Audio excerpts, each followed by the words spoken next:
Et Yomina, j'espère que vous allez bien. Moi en tout cas ça va super. Et aujourd'hui les amis, on se retrouve pour parler de Dragon Ball Super. Aujourd'hui les amis, nous allons parler du dernier chapitre du Dragon Ball Super, le chapitre 21. Ce chapitre est très intéressant parce que contrairement à l'anime, il nous donne beaucoup plus d'informations. Et je voudrais bien parler de ça avec vous, débattre avec ça et peut-être des petites incohérences qu'il pourrait y avoir avec l'anime. Alors bien sûr, je ne vais pas vous faire une review de tout le scan, simplement des points importants et des différences avec l'anime. Alors pour moi, le premier point important, c'est la machine temporelle. Franchement, on peut se dire que Geki Parody, il avait raison. Ce n'est pas vraiment une machine qui voyage dans le temps, mais plutôt une machine qui voyage dans, dans des mondes parallèles. Alors moi, je voudrais préciser un petit truc. C'est qu'en vérité, pour moi, au départ, c'est vraiment une machine qui voyage dans le temps. Pourquoi? Parce que ils l'ont dit dans le mode super, quelqu'un qui change le passé, ça crée d'autres mondes parallèles. C'est-à-dire, la première fois que Trunks est parti dans le passé, c'est vraiment une machine qui voyage dans le temps. Mais quand il est revenu dans ce monde futur,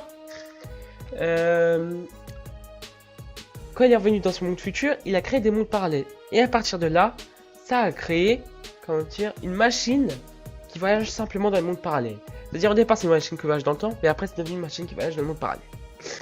Je sais pas si ce que je dis est vrai, mais je pense que c'est possible. Donc ensuite, on continue par rapport à cette information-là.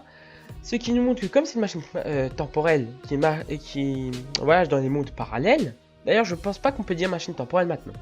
Bon, je sais pas, c'est un débat qu'il faudrait voir.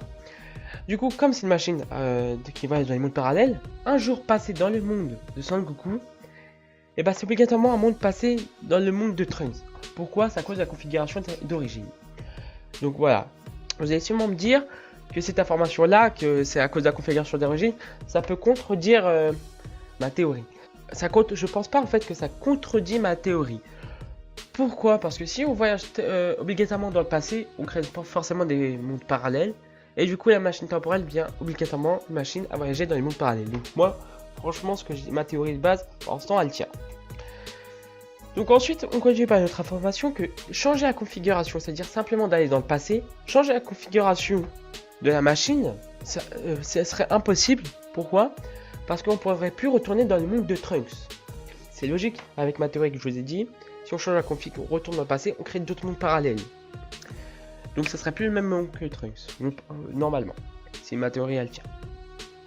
Et là, l'information qui a été pour moi très importante et que je serais vraiment déçu que l'anime n'en parle pas, c'est que c'est possible que ce soit leur dernier voyage. Et s'ils ratent, c'est fichu. Pourquoi l'anime n'en a pas parlé? C'était quelque chose d'important. C'était leur dernier voyage. Peut-être que je me trompe, peut-être qu'ils en ont déjà parlé, mais je m'en rappelle pas. Et franchement, ça c'était très intéressant. Ça montrait que là, c'était vraiment leur dernière chance. Donc voilà, maintenant, c'était mes théories, mon opinion. La différence avec l'anime sur ces points-là. Franchement, c'était vraiment un point qui aurait dû en parler dans l'anime. C'était vraiment un point important. Surtout qu'on ne connaît pas trop d'informations sur la machine temporelle. Donc je suis content quand même que le manga en ait parlé. Maintenant, je voudrais parler d'un deuxième point. Qui était différent de l'anime. C'est que Mai, elle a beaucoup aidé Trunks en fait. Qui s'est fait largement défoncer. Et franchement, là, je peux dire que j'ai bien kiffé le manga. Parce que contrairement à l'anime, là il y avait du sang, il y avait vraiment quelque chose qu'on appelle ça, de gore. Ensanglanté, je kiffe ça. Et c'est vraiment dommage que l'anime soit un peu censuré.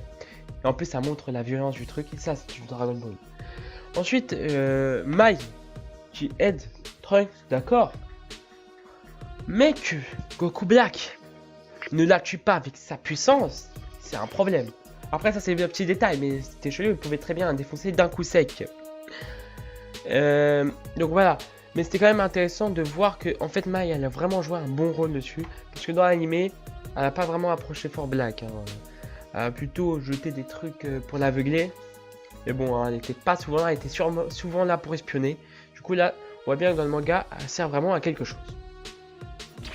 Donc ensuite, ce qui a été différent de l'anime, c'est l'arrivée de Gowasu et du Kaioshin de notre univers. Et ce qui était différent, c'est qu'ils ont sauvé Trunks et Mai pour le ramener dans leur monde. Alors moi, franchement, c'est un truc de rien du tout, mais j'ai bien aimé de voir un peu leur monde des Kaioshin, mais alors qu'il n'y a plus personne. Je voudrais savoir si la planète est détruite ou pas. Franchement, pour moi, c'était quelque chose de très intéressant à voir.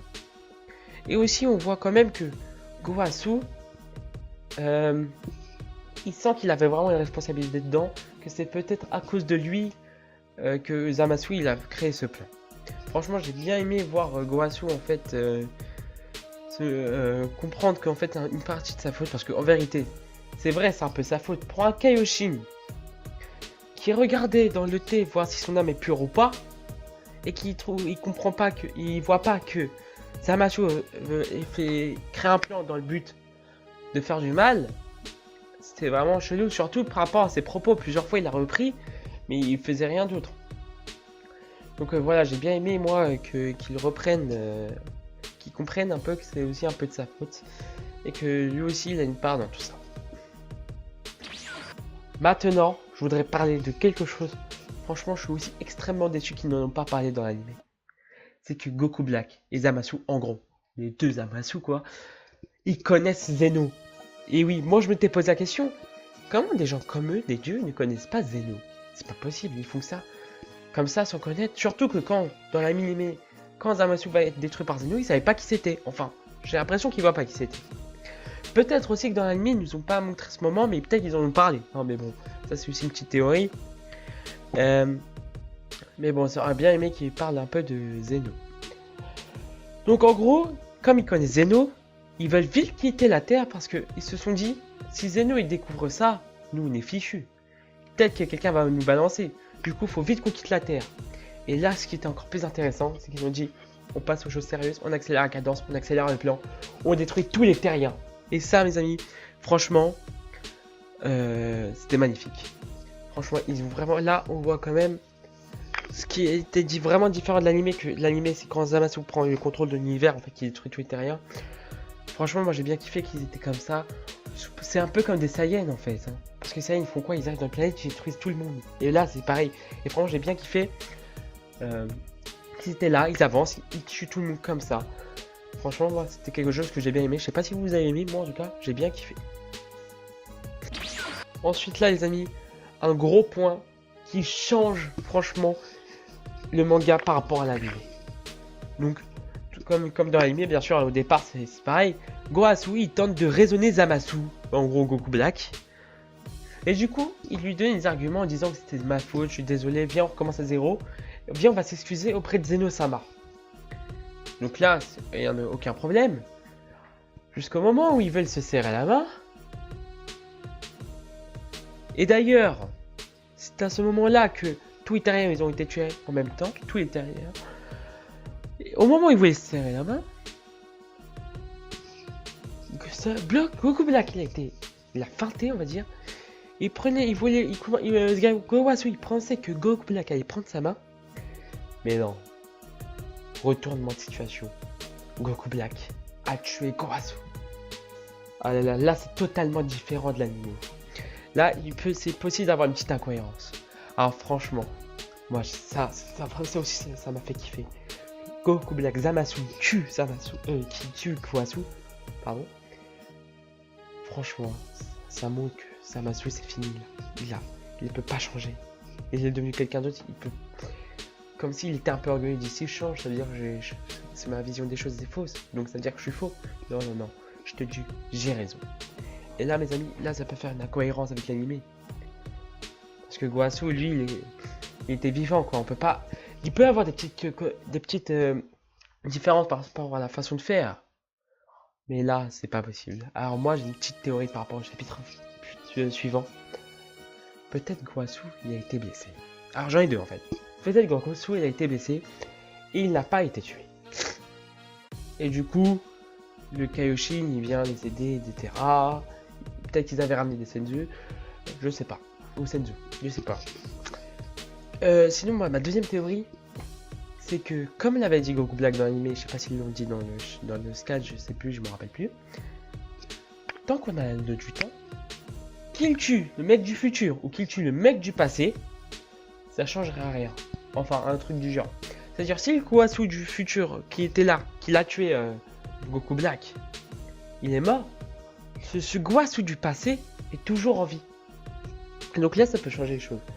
Si le Kaioshin retourne dans le passé, enfin, ouais, dans le passé, revoir Gowasu pour venir dans le futur, Je pense que c'est possible. Je pense donc en vérité il serait pas mort. Encore une fois c'est une théorie, je sais pas si c'est vrai ou pas, mais je pense que c'est ça parce qu'on peut pas laisser Guasu mort, à moins qu'il soit blessé. Donc voilà.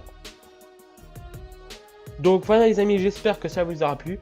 C'est la première fois que je fais une sorte de review de scan, en fait une analyse de scan parce que c'était pas vraiment une review. Parce que franchement j'ai trouvé ce chapitre très intéressant parce qu'il était vraiment totalement différent de l'animé. Franchement pour moi c'était un très bon chapitre.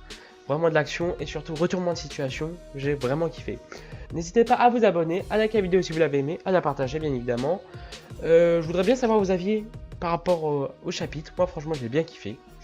Donc voilà, j'espère que cela vous aura plu, je vous dis à plus, Jarana.